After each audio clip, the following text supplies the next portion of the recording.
Ladies and gentlemen, welcome to The Right Time. My name is Bomani Jones. Thanks for listening on ESPN Radio and the ESPN app. We are presented by Progressive Insurance. You can send us a tweet at the 1-800-Flowers.com Twitter feed. That is at Bomani_Jones. All right, congratulations to the Golden State Warriors. Got their championship on. Yeah, good for them. Kevin Durant went out there and finally got his ring. By the way, here is Kevin Durant. He says that support from the teammates is what made all the difference. I remember the first day of camp, you know what I'm saying, and I walking into camp and I didn't know what to expect. I didn't know what these guys were like on the court, and you know how they came in and worked. I didn't know anything about the team, you know, and I just wanted to come in there and just be me, and I did that from day one, and I just tried to stay with that. I had my you know, lulls in the season where I was beating myself up, where I was struggling throughout the year, and to have teammates that encourage you, that lift you up, that's what we all need in life, you know what I mean? And it was amazing to just see that all year. Right now, just to be here with these guys, man, it's amazing. So I wanted to play that sound because I saw a lot of people who were making the argument, and Draymond Green has said this too, like the idea that Kevin Durant was the consolation prize for them not winning the championship last year, right? We didn't win the championship, but we got Kevin Durant. I've also seen other people make the argument. My man Dan Le Batard makes this point. I saw the homie Dave Zirin say this, that the greatest testament to the greatness of LeBron James is that after losing those finals, that they looked at themselves and said, okay, well, I guess we got to go get Kevin Durant now, right? And so I think there's this like really big belief that the only reason Kevin Durant showed up there was because they didn't win the championship last year. And I'm like, dog, don't y'all realize Kevin Durant was coming there regardless? Like, everybody can make this talk now where Durant, you know, well, if they won the championship, it would look too bad for Kevin Durant to come and da-da-da and everything else. Shannon, what was that, last February that we got that first report from Adrian Wojnarowski that Kevin Durant was looking at going to the Warriors? Right. We had people talking about in 2015. In fact, our next guest is Mychal Thompson. If I'm not mistaken, Mychal Thompson said way back, watch, Kevin Durant is going to come to the Warriors. You know why Kevin Durant came to the Warriors? Kevin Durant came to the Warriors because they looked like they were having fun over there, right? Like, he looked at the way they got down, the way they played, and he looked at the way his own squad played and was like, nah, man, I'm good. Everybody and their mama blames Russell Westbrook on that, but the reality is Russell Westbrook is stuck in that same boring offense the way that Kevin Durant was. Yeah, man, it's May 2015 that Mychal Thompson said Kevin Durant was going to come to the Warriors. But you think Russ wants to be in an offense where everybody knows what's going on? Like, this is the player that Russ has evolved into in large part. I think it's a nature-nurture sort of situation. But a lot of it is the nurture that's taking place there. Man, Kevin Durant was going over there regardless. And so I had people who hit me up and they're like, well, yeah, man, you know, well, the Warriors wouldn't have needed Kevin Durant because they won the championship. Look, man, Harrison Barnes was a free agent. That means they didn't have a small forward because Harrison Barnes was a free agent. So what you going to do? Pay Harrison Barnes. I think Harrison Barnes making something like $22 million this year. I think Kevin Durant made something in the neighborhood of like 25 or 26. So what you going to do if you got the option? Pay Harrison Barnes 22 or pay Kevin Durant 26? Because I feel like if you're the type to pay Harrison Barnes the 22 instead of paying Kevin Durant the 26, you know who you are? You're the guy who rents the Nissan Versa. I got this little theory about life. We all make these weird decisions where we decide we're going to save money. And one place where we love to say that we're going to save money is with the rental car, right? Like, that's what we do, the rental car. I remember when I was first moving to Miami, I used to fly back to Durham to go get stuff, you know, pack it up, move out of my house or whatever. And the first time I went up there, I had to rent a car. And so I got the cheapest rental car they had because I'm only going to be there for a couple of days. And I got that Nissan Versa. Shannon, I tried to push that Nissan Versa up a hill, bruh. It was like, man, it's like somebody try to do that 10th rep on 225. It was just, and I'm like, I did all this to save $15? Like, to save $15. I'm up here with my foot on the ground going 40 miles an hour up what ain't even really a hill, just an incline. I remember when you made that trip back, you was like, yeah, man, I got this Nissan Versa. Yeah, never again. Never again. I was like, I'm never getting, this is not the place for me to save $15, right? That's where I feel like you would have been. If you would have signed Harrison Barnes just because y'all won a championship instead of paying the $4 million more, whatever it is, to get Kevin Durant, you the one that's out here pushing this Nissan Versa, mad as hell about it the whole weekend, man. Psh, I could have got me a Maxima. Right? Like, that's what that is. No, man, you go ahead and pay that $15 extra, and you go ahead and you get you the Nissan Versa. That's what it is. There's no way in the world that they were going to be out there like, okay, we could bring back Harrison Barnes, or for a mere $4 million more, we can sign Kevin Durant. They're going to be like, nah. We don't want Kevin Durant. We would be too good. Like, by the same token, when Kevin Durant's out here looking for a job, and, I know your argument is not that the Warriors were good, it's that the Warriors had beat the Thunder last year. Yeah, I hear you. But this is the only time I've ever seen a situation where a player went and found the best team, and the team went and found the best player, and somehow y'all trying to explain to me why that is a problem. He was going to be there either way, and he was going to be there either way because, number one, the Warriors aren't dumb, and number two, neither is Kevin Durant. Now, I thought that Kevin Durant was going to sign for one more year with Oklahoma City, get to year 10, and then he'd opt out, and then he'd be able to get, like, the bigger contract. That's what I thought that he was ultimately going to do. Didn't work that way. He's like, nah, I'm trying to get on this program right now, immediately. Well, Kevin, they don't have your bird rights. We'll get to it. I want to get there right now. And he went there right then. Got his ring, got his bread. What's there to knock? But I want to talk to you guys, though, just about this logic that people are putting out here, which is basically that if you win a championship, then somehow you're, like, obligated to bring everybody back.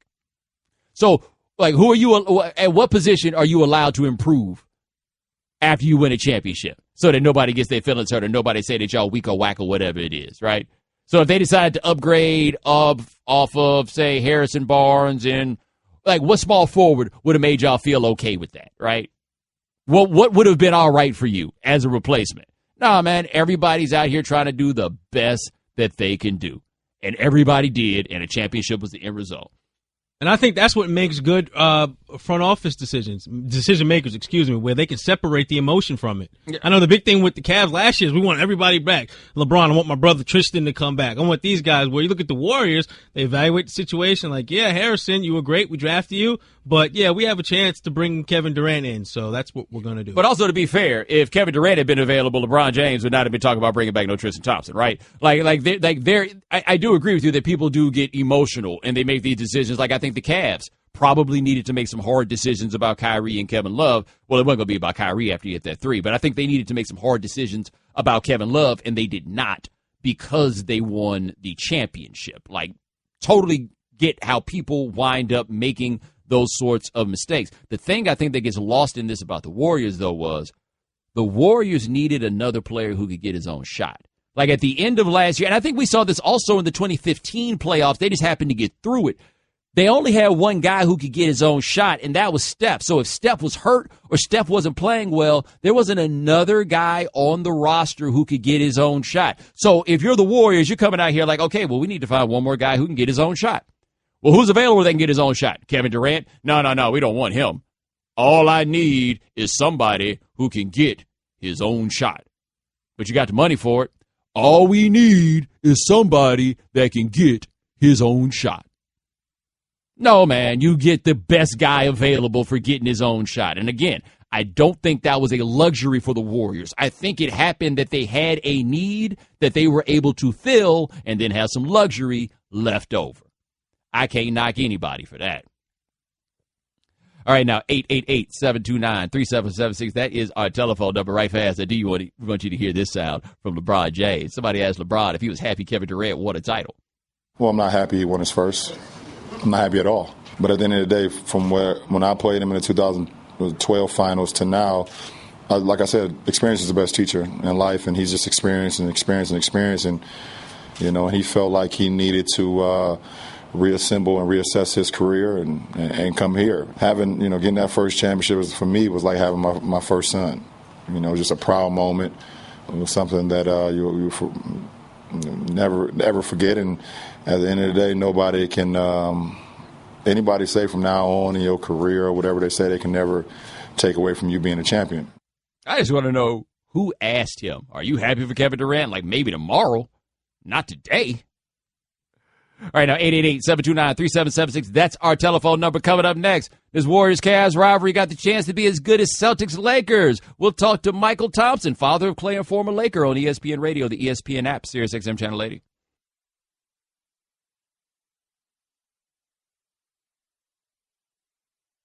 Ladies and gentlemen, welcome back to The Right Time. My name is Bomani Jones. Thanks for listening on ESPN Radio and the ESPN app. We are presented by Progressive Insurance.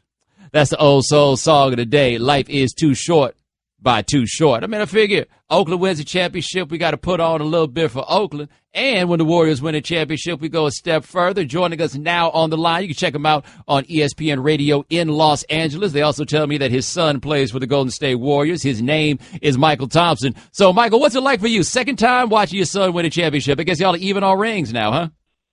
Well, before we get to that, I was thinking about that little bit you had coming in about listening to a song that gets you going, an old soul song. And I've been obsessed with listening to two songs lately that you probably never heard of, Bomani. I'll test your rock and roll or your musical history knowledge here. I've been really jamming a lot to Concrete Jungle by Bob Marley. You ever heard of that? You don't know who you talking to right now, man. Of course I know Concrete Jungle. No chains around my feet, but I'm not free. Wow, man, I'm impressed with you even more than ever now. And then the other song, I know you don't know this one, Simple Man by Lynyrd Skynyrd. I am actually, Shannon, what does my T-shirt say right now? Lynyrd Skynyrd. I am wearing a Lynyrd Skynyrd T-shirt right now. What? Yeah, oh, man. My goodness. Yeah, man. You know what? Yeah. Wow, that is great. Well, I love those two songs. I've just been jamming to them a lot. Maybe, and those two songs have been calming me down over the last 2 weeks because I've been really tense with the Warriors. And like you said, what was it like to watch Klay win the second one last night? I tell you, you wouldn't want to be around me for about 2.5 hours of that game because I was frozen in place in fear of LeBron James and Kyrie Irving and those Cavs because they got it down to like 5 points, couple of possessions away in the fourth quarter. And, man, I couldn't move. I was so scared because I thought they had a chance to send it back to Cleveland for Game 6. And if they get back to Cleveland for Game 6, you know what's going to happen there. There's going to be a Game 7. So, but watching that last night when they finally had it sewn up in the last 2 minutes, I'll tell you, Bomani, it's well, let me put it in terms that I think everybody listening to us can understand who is a parent. No matter what your child is doing, if they're doing something they love, they have a passion for, and of course it's illegal, if they're doing something that you see them having a passion for and they're being successful at it, then you know how I feel. I feel no different from any parent out there. It's just that my son is doing a very public job on a big public stage, and but I feel no different from any parent out there seeing their child succeed and their passion and whatever they have a passion for. Now, how does it work for you, though, when he struggles? Because he did seem to have a difficult time this postseason. Yeah, he was struggling for a while with his shot, but I love the way he continued to compete. He continued to look for his shot. He didn't let it affect the rest of his game, going out there and trying to play the best defense he could. And he better be on the all-defensive team after what he showed in the last couple of months on defense. I don't know who else they're going to put over him at the guard position. I think him and Avery Bradley are the two best defensive guards in the league. So hopefully the voters will do Klay some justice and put him on the all-defensive team. All right, we are talking to Mychal Thompson. Now, I have to ask you this because I always love talking to guys about this whose parents played in the league or whose children played in the league. What were the driveway games like? I could beat Klay up until he was about 14. And he started to get a little rangy, got a little stronger. And I was in my late 40s, early 50s by then. So by that time, I couldn't. The old man game, back him down game couldn't work anymore because as soon as I missed, I never got the ball back again. Here's the question, though. After he beat you once, was that the end? Was that the end of the Thompson rivalry? Oh, yeah. I knew my place then. I knew it was over. So I figured, okay, I passed the torch on to him and his older brother, Mychal, and I understand my place. My time is now come and gone, and now it's his time.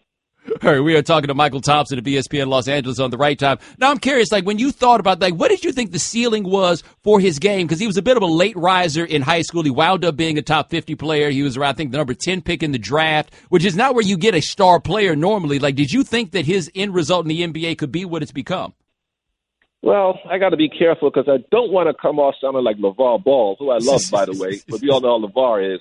But I told Klay in high school, when I saw his all-around ability to play the game, Bomani, I told him, I said, Klay, if you follow the 3 H's, like the triple H, just like in wrestling, if you stay humble, you stay hungry, and you stay healthy, you're going to be in the Hall of Fame. Of course, he looked at me with disbelief, like I'm not thinking that way of myself.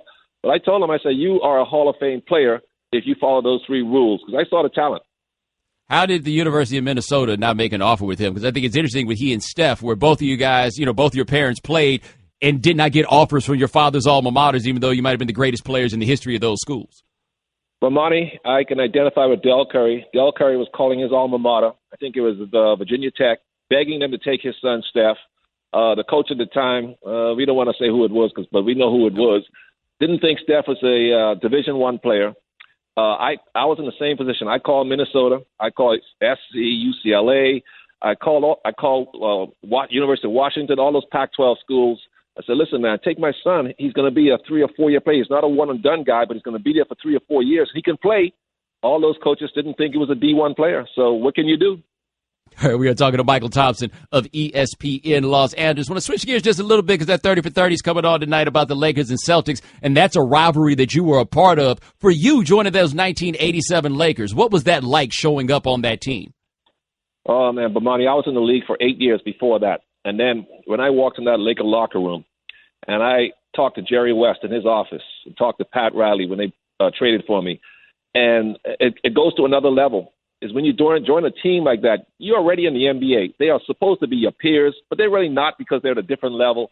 So when I left the San Antonio Spurs and walked in that Laker locker room, the expectations to win, the all or nothing, it's championship or bust.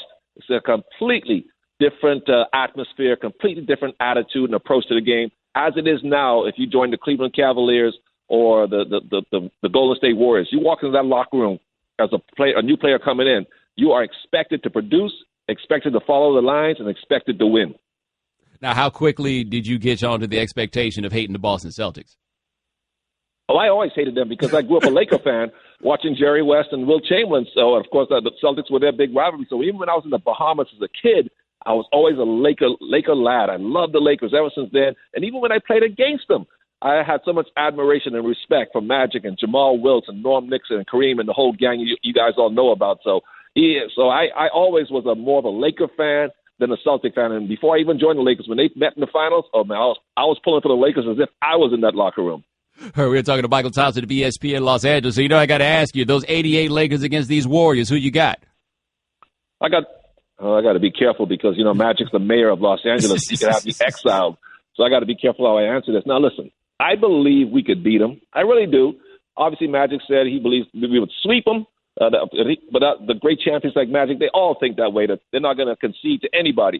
But, I guess if you just do the simple math for money, threes beat 2. We shot 8 threes a game. These guys shoot 8 threes a quarter and make most of them. So I'm going to go with the Warriors. And I know that Magic's going to be mad at me, but I'm going with the Warriors. Now, here's a question that I think would be a little easier for you, though. You won't have any conflict about this. Could you see Cavs-Warriors becoming a rivalry like Celtics-Lakers, given that we've had them in the finals 3 years in a row? Oh, it already is, because now we're going to have it for 3 more years, Bomani. Where are these teams going? None of these teams are going nowhere. There's nobody in the East that could come even close to challenging LeBron. LeBron's 32. Does he look like he's slowing down to you? Kyrie's coming into his own now as a superstar himself, and they're always going to put the right pieces around LeBron to keep him in the Eastern Conference number 1 seed. So they're not going to. So get ready, Bomani, to see this. I'm going to predict it right now for 3 more years. Warriors, Cavs. So it already is Celtics, Lakers right now. All right, that is Mychal Thompson. Check him out on ESPN Radio in Los Angeles. We got to talk some music again, man. I know when I did the show down there, we were supposed to, but we ran out of time. Yeah, man, we could always talk music. I got to throw some Jimi Hendrix, Purple Rain in there. Not Purple. What's that? Purple Haze. What's the name? Purple Haze. Oh, I love that opening riff. We'll do that, man. Thanks so much. I'll talk to you soon. All right, Bomani. See you on Highly Questionable. Yes, sir. I appreciate it. There are rivalries, and then there's Celtics versus the Lakers. Celtics-Lakers Best of Enemies, a 5-hour 30 for 30 film event, chronicles the story, franchises, epic clashes, and relives the Boston-LA battle from both sides with sensational footage and fresh, insightful interviews. The 3-part documentary will premiere with parts 1 and 2 back-to-back tonight at 8 p.m. Eastern on ESPN, and tomorrow at 8 p.m. Eastern, you can watch part 3 on ESPN. Again, Celtics-Lakers Best of Enemies, a new 30 for 30 film premieres tonight.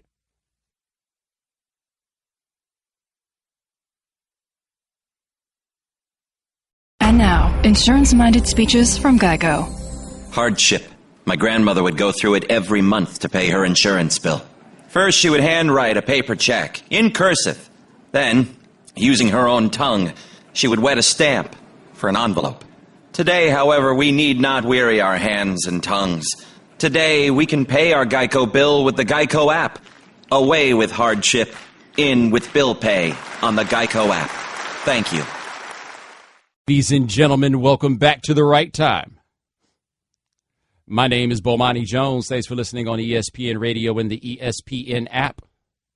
All guests join us on the Shell Pennzoil Performance Line. Thanks to Mychal Thompson for joining us last segment. ESPN Radio is presented by Progressive Insurance. Customers who switch to Progressive save an average of $500. Call or click today and find out if we can save you hundreds on your car insurance.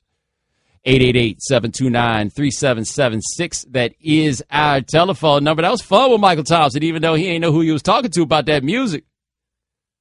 He had to get the number 2 pencil. He did. I had to hit him with the lyrics. I had to send him a picture of me in this Skinner T-shirt, which, of course, people hit me with some guy thought he was going to educate me. You might want to read up on Leonard Skinner and the Confederate flag. Wow, really? Leonard Skinner had the Confederate flag at their concert? I had no idea. Wow. It's a complex thing there. Hey, man, one thing I figured out about music, we all got awful people that we listen to. Like, if all of us decided we're not going to listen to any music by people who do things we find to be objectionable, we'd listen to nothing. We cut everybody some slack here and there, right? I thought about this once, all the awful stories I heard about James Brown, and I had to be honest with myself. You're going to have to do a little bit more than that before I stop rocking with James Brown. It happens. 888-729-3776. That is our telephone number. Let's hit the phones and talk to Joe in Raleigh. Joe, I thought you said that the Cavs are going to sweep this, man.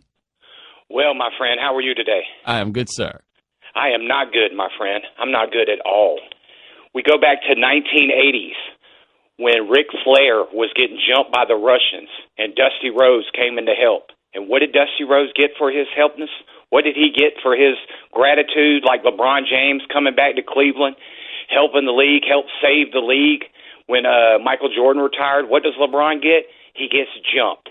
He gets jumped by the Four Horsemen. He gets jumped by Klay Thompson. He gets jumped by Curry, and he gets jumped by Kevin freaking Durant. What more could he have done, Bomani? What more could LeBron have done? Did he have to sell popcorn? I mean, 30, mid to upper 30s, averaging a triple-double during the finals. What more can the man do? He's got to get some help. What is our society? Do you realize who our champions are in sports right now, Bomani? The Clemson Tigers, the New England Patriots, the North Carolina Tar Heels, and the Golden State Warriors. What a sorry, sorry world we live in right now, Bomani. I don't care what's I care, but what's going on overseas, what's going on with political, that doesn't matter right now. Look who we got as our champions. And LeBron James did everything he could do, sweat, blood, tears, sell popcorn, and where was his friends when he needed them?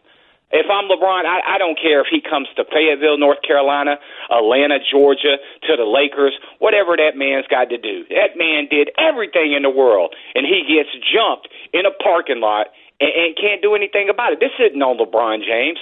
This is on society that we've allowed this to continue. The suckation of our spirit, of who we are as a unit. This is absolutely the worst I've ever felt in my life when I woke up this morning, Bomani Jones. This isn't funny. This isn't humorous. This doesn't bring joy to my life. This brings despair. This brings hatred. This brings a part of me that I don't even want to be a part of. I don't even want to watch sports right now. I have your highly questionable on DVR. I don't even want to press play, Bomani. I don't even want to press play. And it's the best day of my life. Tape from 4:30 to 5:02, just to make sure you get all the content. It's the worst day of my life, Bomani. What are we doing right now? When Coach K and LeBron and the Pittsburgh Steelers and teams like that are sitting on the sideline watching cheaters, cowards, and bandwagoners win titles. I mean, daggone, Bomani. Next thing you're going to tell me we're not good at soccer as Americans. I just don't know what to do, Bomani. I don't know where to turn. I don't know who to grasp onto. I can't stand looking at my child right now as he wears them ugly Steve Curry shoes. It's a despicable day for America. Joe, is that the same kid you said you're going to kick out the house over the North Carolina he's gone, championship? Bomani. I don't even know where he is. He graduated on Friday. His bags were packed. He's gone. I don't even know his reaction to this situation. Not even 100% sure where he lives, Bomani. And not 100% sure I even care where he lives or he gets his next meal. There's a lot of Tar Heel fans out there that can support him. And now there's Golden State fans that can support him. This is a disgusting day for America. With everything that Coach K and LeBron and Nick Saban have done for America, who's representing us? Who is our champions?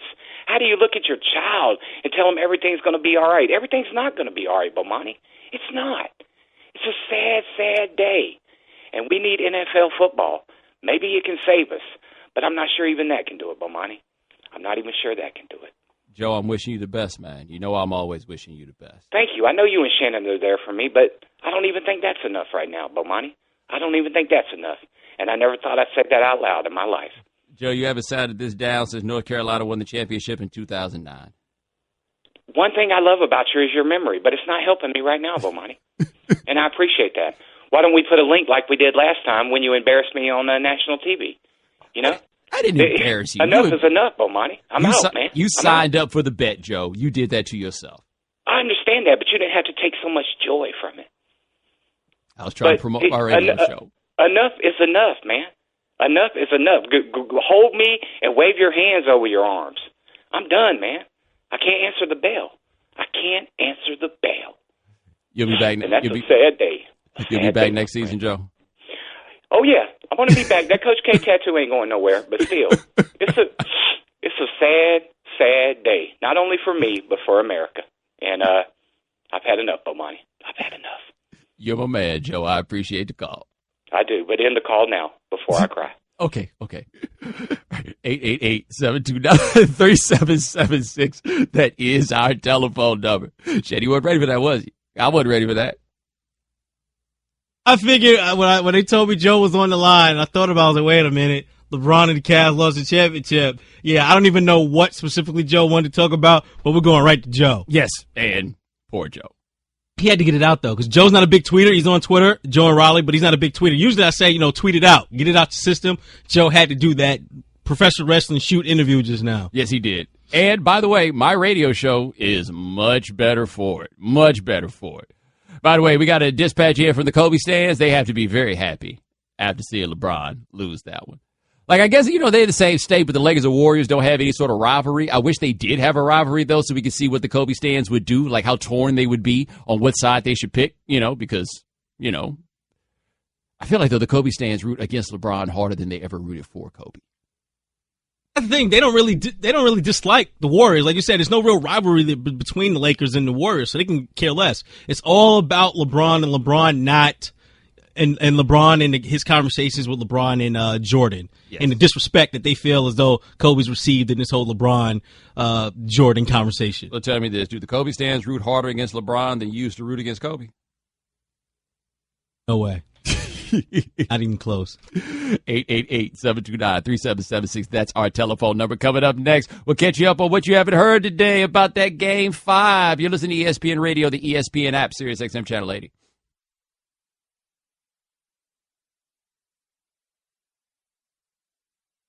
All right, Kevin Durant got all the juice now. Went out last night and clinched his first championship. He was named Finals MVP.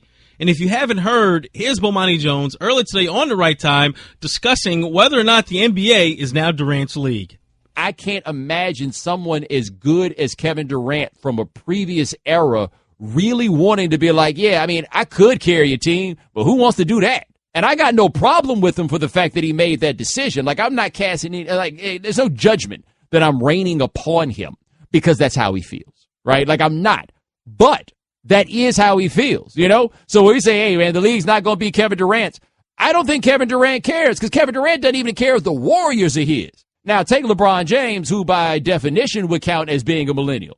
LeBron James knows the league is his, seems to kind of like the fact that the league is his, and damn sure every team that he's been on has been his, right? Durant's wired a little bit different. That's just not where he is. He does not care whether or not the league is his. And I got a lot of respect for him being like, look, I'm just trying to be the best I can. I'm trying to control the part that I can control. Because he sounds like he's a lot happier than that sociopath Michael Jordan, who's always out here for somebody to beat. Michael Jordan doesn't like winning. Michael Jordan likes beating people. Two different things. All right, we're all in agreement that it's still LeBron's league, though, and obviously we don't know how much longer LeBron is going to play. But who do you see being the next guy, the guy to take over? Is that guy in the league now? I mean, could it be Anthony Davis, for example? I just don't think there'll ever be, there won't be another LeBron. It's just, even Shaq, as big a thing as Shaq was, it wasn't Shaq's league, which is wild to consider because he kind of jumped into it, but I think Jordan kind of messed that up for him. It might have stayed Shaq's league if it were not for the Jordan return. But I don't know if the league is built like that now at this point for there to just be this one guy where it's like, okay, it's you. LeBron's the last guy to really come into the league with that kind of fanfare, is he? Is the league fine with that? Does the league need to have that one player that we all say it's his, like we did with Jordan, like we did with LeBron? I think it helps, but you know what, though? Teams that people rally around help also, because go look at those TV ratings, man. The Warriors do it. They do it. You got a guy like Russell Westbrook. He does it, even though the team isn't good necessarily. So I think the league is at a point now, though, where they can sell their whole menu of stars rather than having that one guy. But it is better to have that one guy. My man Ninth Wonder makes that point. Where he's like, he thinks the NBA pushes LeBron because they found that it's better for business to have one guy like they had with Michael Jordan. And he's probably right. But I just don't see the next one. You got these super teams, you got LeBron and all that good stuff. But we all know that in order for the league to really thrive, there's only one organization that has to start contributing to this, and it's my New York Knicks. Moving on. And you're right, by the way. If the Knicks get good, really good, I can't think of what will be better for the NBA other than getting another LeBron. Wow. Can we mark that right there, guys? I want to make sure that we got that. Don't get me wrong. We're running on that. It's pretty good for the league when the Knicks are bad, too. Moving on. All righty, so obviously Kevin Durant, MVP of the finals. So we had a Twitter poll on the ESPN Radio Twitter's account asking, who would you have voted for second in the NBA Finals MVP voting? And the options were LeBron James, Steph Curry, or thirdly, someone else. And 68% of the voters said they would vote LeBron James. Interestingly, by the way, shout out to all you guys who are real big into the integrity of Twitter polls. So many people, that's just stupid. Why do we even need to do this? It's a Twitter poll, man. And I appreciate the over 3,000 folks who voted on it as well. Thank you. Steph Curry in this poll, 25%. The folks thought that Steph would be second in MVP voting. Well, all right. Third finals, no MVPs for Steph, but I'm sure he's fine with that, right? Yeah, it's a team, right? All right, moving on. Our second Twitter poll today on the ESPN Radio Twitter account asked, is Kyrie Irving a top 5 point guard in the NBA? Yes, he is, or no, he's not. 70% of the voters says yes, he is a top 5 point guard in the league.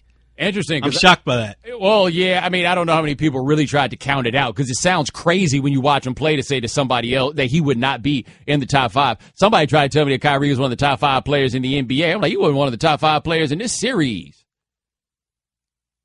My only problem with Kyrie, he's a dynamic talent and no one can stay in front of him, but how much better does he make his teammates? I'm about to say, name one other thing that, after you say that nobody can guard Kyrie. Nobody can stay in front of him. Now say something else. But can a team eventually win with Kyrie being the main guy? I know obviously you have LeBron here, but there's 2018's right around the corner. Can a team win with Kyrie being the main guy? Not unless something drastic changes about his game. I'd rather have Russell Westbrook in that position than have Kyrie Irving, and we got the questions about him. I think these are similar questions that we had when you bring up with Carmelo Anthony. Phenomenal talent, but he can't be the one. Right. All right, last and certainly not least, a tattoo artist in Brazil was arrested for torture after he inked "I'm a thief" on the forehead of a 17-year-old who he allegedly stole a bike. He alleges that the 17-year-old stole a bike. So what did he do? He tattooed "I'm a thief" on the 17-year-old's forehead. Yeah, don't get me wrong. He wrong for that, but I got a lot of questions with this 17-year-old. No, apparently he was.